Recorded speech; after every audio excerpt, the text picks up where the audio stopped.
Greetings from Chickenwood. I know it's been an age since I've recorded. I hope you haven't figured that I just fell off the edge of the earth or something. I've just been super busy, and I'm so glad I had a chance today to sit down and make a recording and catch you up on some things I've been up to, and hope you are all doing well and have had some good weeks. So today's episode number 9. I'm Lori, Piper Mom on Ravelry, LF Dubois on Instagram. And we do have a Ravelry group over there called Chickenwood Studio Podcast. Let me show you. This is my little Chickenwood studio. Yay!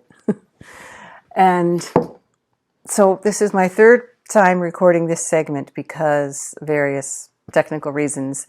I just didn't notice it wasn't recording, basically. So I have some FOs to share, some whips, some weaving and spinning and dyeing news and soap studio stuff. And I'll jump right in with my finished objects. This is the Castle Milk Murret sock by Debbie Zawinski from her book In the Footsteps of Sheep, which I shared about with you before. And it is the lovely Carrie's lovely yarn from Serenity Farms. She's Granny Sheep on Ravelry, and I heard about her yarn through Sarah's podcast, Fiber Trek. Sarah had done a gray pair of socks, and Carrie was out of the gray when I ordered, but I love the white. It is so sweet. It reminded me of when I used to make kilt hose for the pipe band that my kids were in years back. So that was fun. Next up was my finished oatmeal cookie hat, which I designed. So I pulled out my Barbara Walker treasury of knitting patterns and found a cable in there. And now I can't remember the name of the cable because I haven't written up the pattern formally, which I still think I will. I would like to. It's a traveling, three-way cable, and with some ribbing in between, and they all sort of narrow down into the crown. So super happy with it. The yarn was very dense, so it was almost felt like I was knitting with rope. And I don't know if I could reproduce that yarn. Or find a manufactured one that was similar. But based on the gauge of a sample, I guess someone else could try to reproduce the hat and the idea. It's worth a try. Super happy with that. Took a long time to spin all that. It was a lamb fleece, and it had a bit of VM that I had to sort of deal with. But in the end, it was worth it. One other FO, which is super, super exciting. I've been putting on Instagram some photos about this blanket I'm making as a wedding gift for my nephew. And I had some Nash Island hand spun and a bunch of other hand spun, some natural colors, some that I had dyed over the past couple of years that I had saved up. So I used all those for the warp, and then I had to spin up the weft, which I used strictly one Nash Island white fleece that I had. And I had to spin that up and get it dyed in order to weave the blanket, to have the weft for the blanket. So last week I finished the spinning, and I got bold one evening and pulled out the dye pot and the indigo.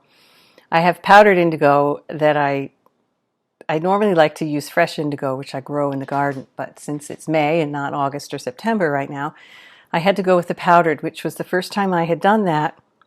And I followed instructions from an article online, and it all went beautifully, except it was super dark. I was kind of shocked. Maybe the natural indigo I might have in the past maybe it just was late in the season. It didn't pack as much of a punch. Well, it made this really pretty navy, and so the navy across the pretty multicolor weft, warp, looked so nice. I am so pleased. I had in mind a little lighter color, but I really like how this came out. Serendipity. Because this is the warp, these colors. And I had wanted to get something more like central and common to these colors. But in the end, it's sort of a nice backdrop. It's sort of I don't know. I think it might enhance a little bit. Either way, this is what it is. It is what it is. And it's so soft, and I'm not sure if I should. Actually, I probably should full it a little more because my selvages are a little loosey-goosey there. But I hate to lose any of the width because I used 42 inches of my 43-inch weaving width on the loom. And it's plenty long, so I can afford to lose some length. It's basically a really long, wide shawl, and it's just plenty big to wrap around a couple on the couch or around the fire or, wherever. But it's a lot of fun to make it, a lot of fun to dye the wool. So that's been my main focus the past few weeks. And now that it's done, I can move on to the next weaving project, which is waiting in the wings. It's a towel warp here that I'm going to share with you. This is in the colors that my friend from South Carolina requested for some towels for her future daughter-in-law. These are the colors of her college. I've forgotten which one. University of South Carolina, maybe? Not positive. Anyway, that's ready to go on a small loom to weave up some towels. And I hope to get to that tomorrow. Nice to be back to the looms, and it's perfect timing because the heat is turning on outside, and then I can, hang out inside with the cool looms and stuff. Moving from FOs, I think I'll go over to whips. And by the way, thank you for joining me. I didn't even think to say that in the beginning. Thanks for coming back if you've watched this podcast before, and thanks for giving it a try if this is your first visit and you've made it this far, hopefully. And if you'd like to get notice of future recordings and postings, please do click the subscribe button and you can find out when I put a new one up. So it's really fun to share all this stuff with you guys, and love to hear from you. If you have any comments or questions or additions to the things that I'm talking about, just jump on and say something or shoot me a note through Ravelry or Instagram. And I've been loving getting to know people from all over the place and inspiration from you all as well. It's a great community that we can share this and inspire each other and spur each other on to keep trying things and learning and creating. It's great. So welcome again. I'm going to go on to the whips. Another project that has been in the works for quite a while is my heathered cardigan. And this is yarn that I spun. It was a Romney fleece, natural colored fleece. And I had dyed it in the indigo pot maybe a couple years ago at the end of an indigo pot. And there really wasn't much left in it, so not much came through. So it's a pretty steel gray, which I am perfectly happy with. I love it. It's so nice to knit with hand spun.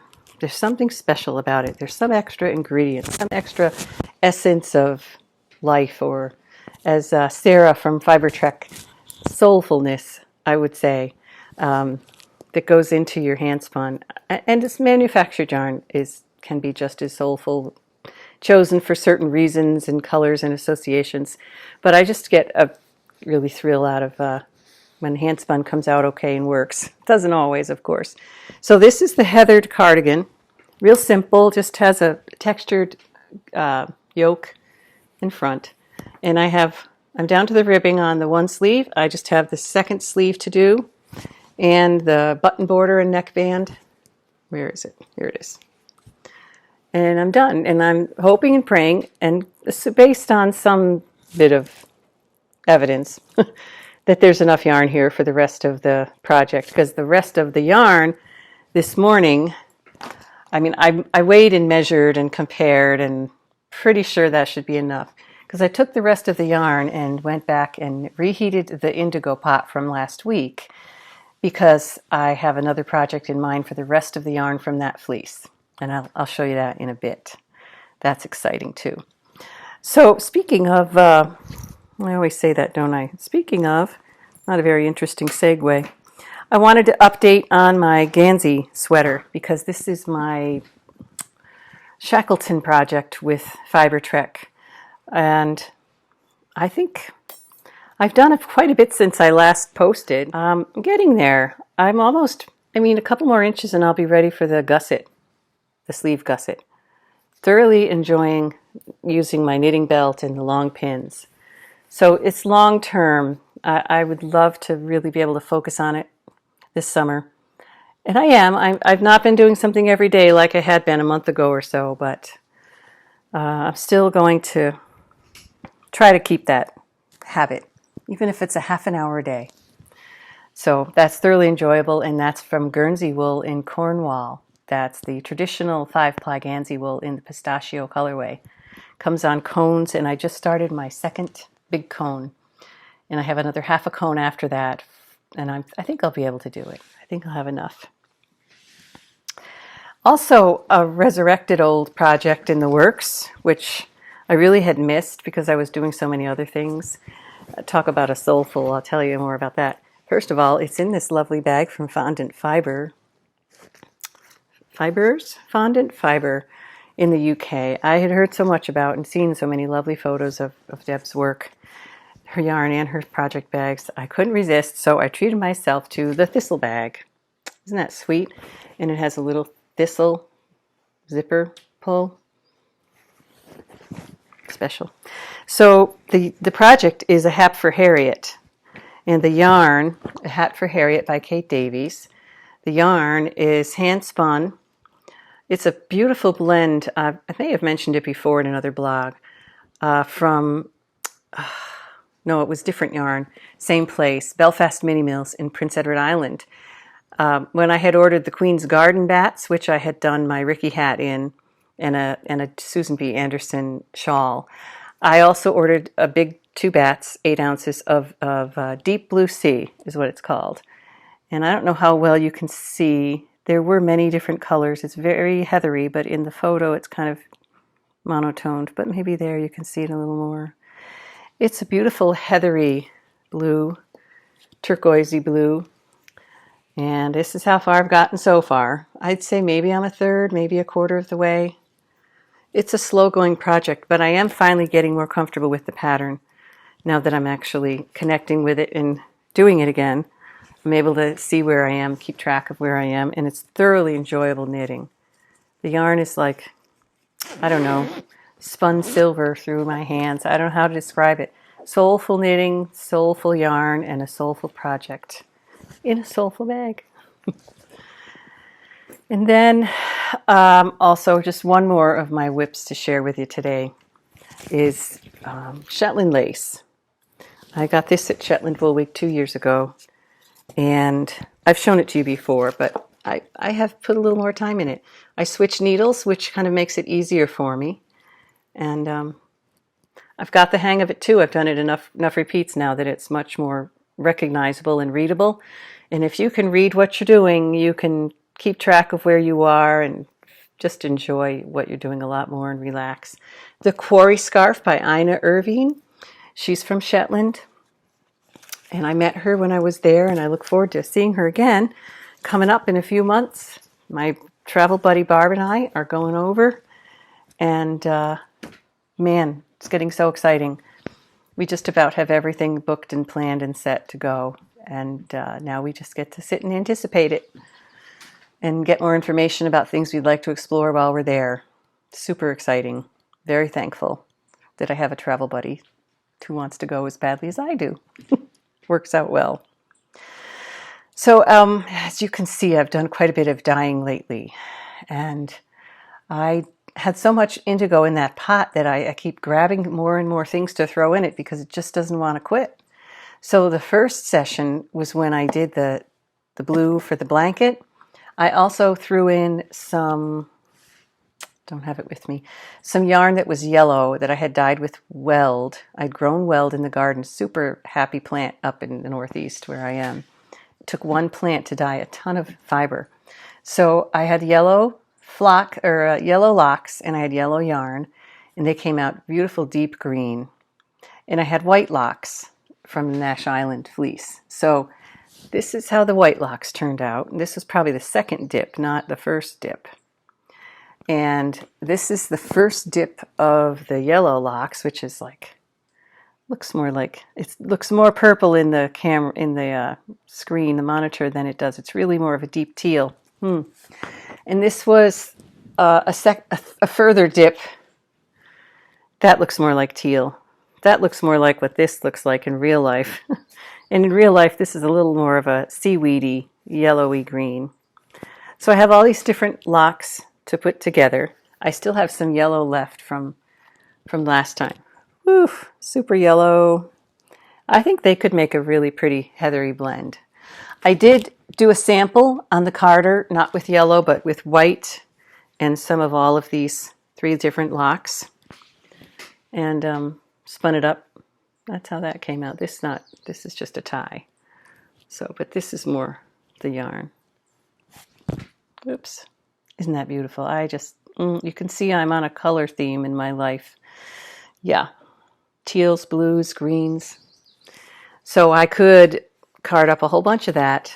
Oh, yeah. And I have some blue-green silk that maybe I can learn how to card in with some of this just for some pop and hopefully make some art bats down the road here. Because I have a new member of the flock of wheels in the house to show you in a minute. I wanted to show you the rest of the yarns that I dyed today. Today I found a couple more yellow hanks, so they went in. Nice green. That looks more teal in the monitor than it does. It's definitely more of a yellowy green. And this was white. And in real life, that's more denim blue than electric blue. And this was the rest of my steel gray, which I dyed to, and here's the comparison, which is quite interesting. Yeah, so it definitely took a lot more dye this time than last time in the dye pot. And I have about 1,200 yards of this left. It's a 3-ply DK weight Romney super soft Romney fleece from a couple of years ago. And my plan for that is a big star shawl. I'll get to that in a minute. That's on the horizon. I just wanted to share a couple books with you. Pardon me. Dyeing wise, Rita Buchanan's A Dyer's Garden and The Craft of Natural Dyeing by Jenny Dean. If you're looking for some natural dyeing reading, those are 2 good ones I'd recommend. There's so much information out there today, but sometimes it's just fun to have a book in your hand, although the internet has tons to offer. So, any more on spinning? Yes, I had mentioned in other episodes I was working on a bunch of Jacob roving that I had gotten. I had gotten a combo of brown and gray and white, so I've got it almost. The brown and the gray are all done. These are just 2 bobbins, and then the white. And I think that my plan was to make a 3-ply with these guys. Is that better? You can see the brown a little better now. 3-ply, and just do some kind of a cowl for my Jacob. It's the first Jacob I've spun. It's nice. It's soft. It definitely does have that feel of, what are the older sheep breeds? Well, it'll come to me. The wild ones, like the Shetland and North Ronaldsy and some of the other ones that I've done have a similar feel. It's very interesting to spin and enjoyable. So I'm going to talk a little more about spinning and my new tool, and then some soap talk, and then on the horizon I'll talk more about that shawl. I have a clip about spinning the Nash Island fleece for the blanket before I dyed it, and maybe I can fit that in here. And I tell you about the yarn, about the wool, about the project, and the wheel that I spun most. Hey, so here I am. I thought I would show you some of the spinning for the blanket project, the wedding blanket. Buzz is out weed whacking, so I hope the noise from that isn't too bad. I'll give it a go and decide later if it's not worth sharing because of the noise. I'm spinning the Nash Island white fleeces that I've been collecting over the past few years, and I'm spinning on my antique Norwegian 1876 wheel. Pardon me. I have washed the fleece and carded a portion of it and the big bat comes off the carder, and I strip that into roving bits, and I'm spinning a roving, a piece of roving now, using a modified long draw, hardly a long draw, but semi-woolen spinning method.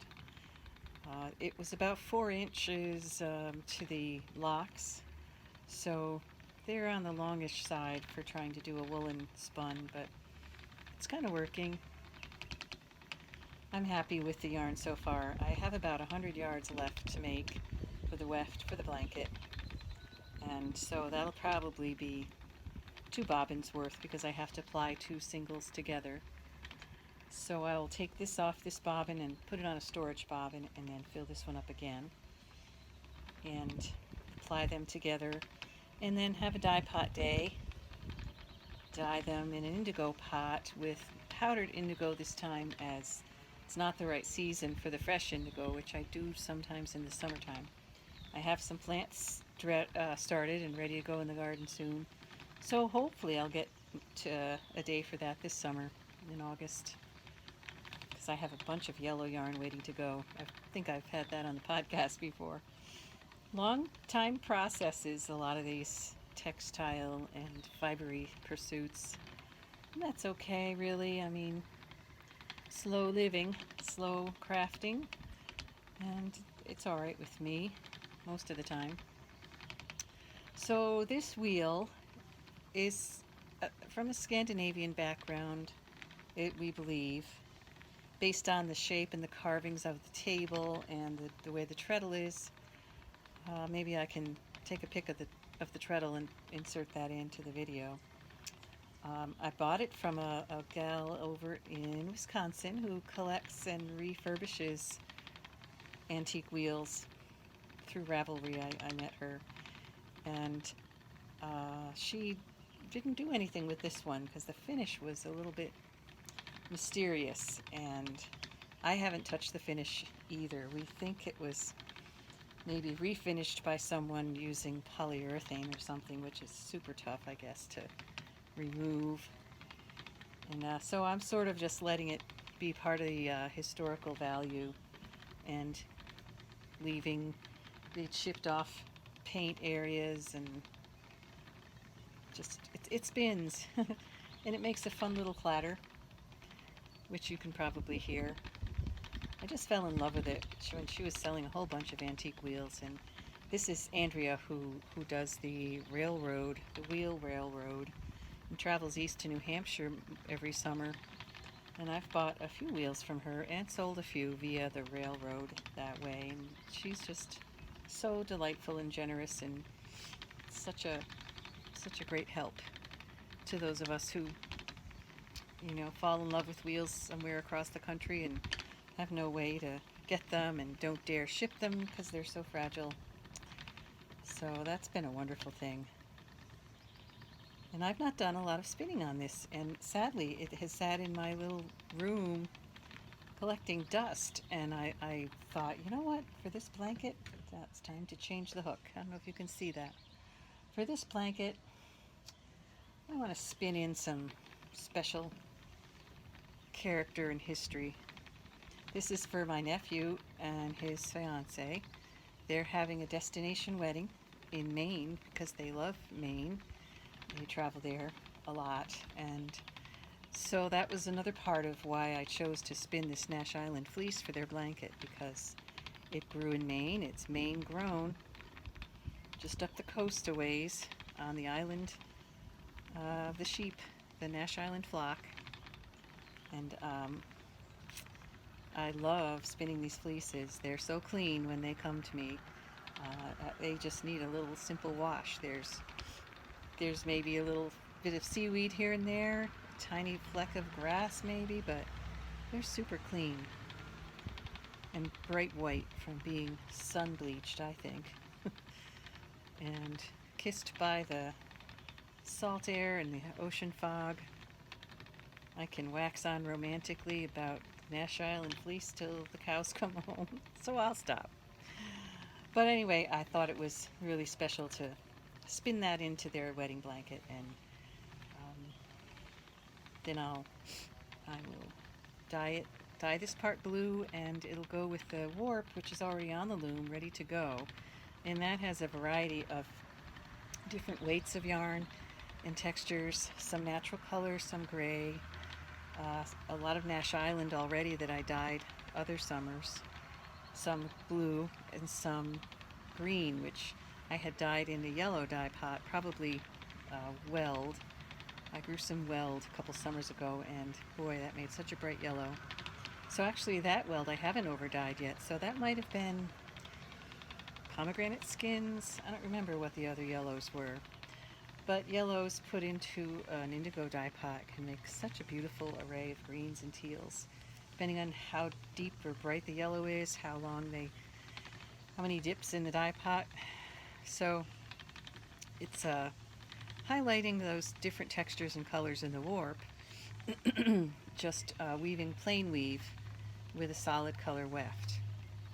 And I've done a blanket like that for my two nieces, his sisters, with hand spun. And then the other sister, I purchased yarn for a special 8 harness weave, which was what was that? It was a braided twill. It was really fun and challenging to do. So I bought the yarn so that it would showcase the weave more. So that's been an adventure, making wedding blankets for my nieces and nephews. And I just have to finish this batch, and I'll probably fill out this bobbin, so back to the carder I'll go. So there's a little bit of a segment for you. Catch up with that on. So moving on, I mentioned about making an art bat, and a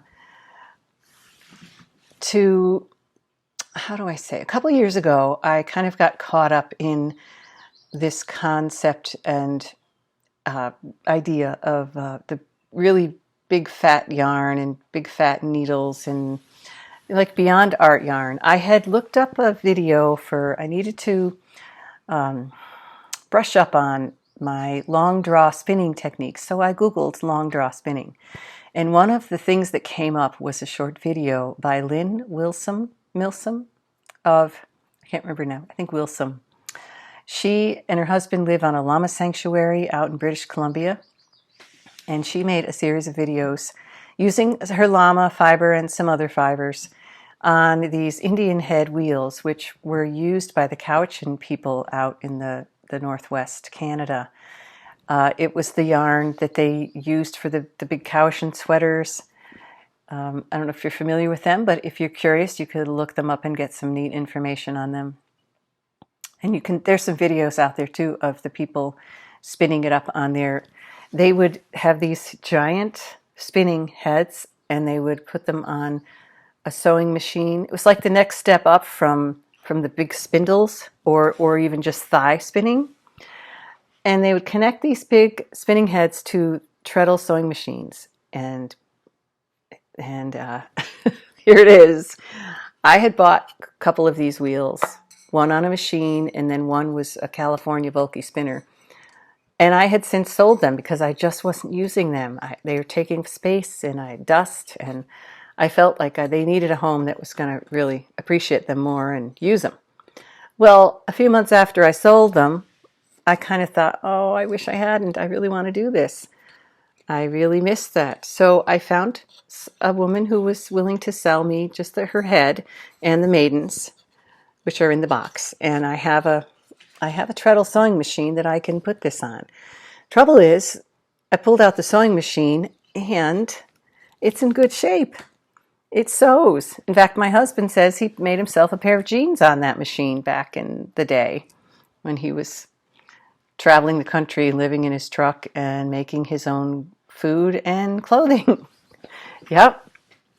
Buzz. That was Buzz. Hope that didn't make noise. I just moved the microphone cord. So I sort of don't want to take apart Buzz's old treadle sewing machine.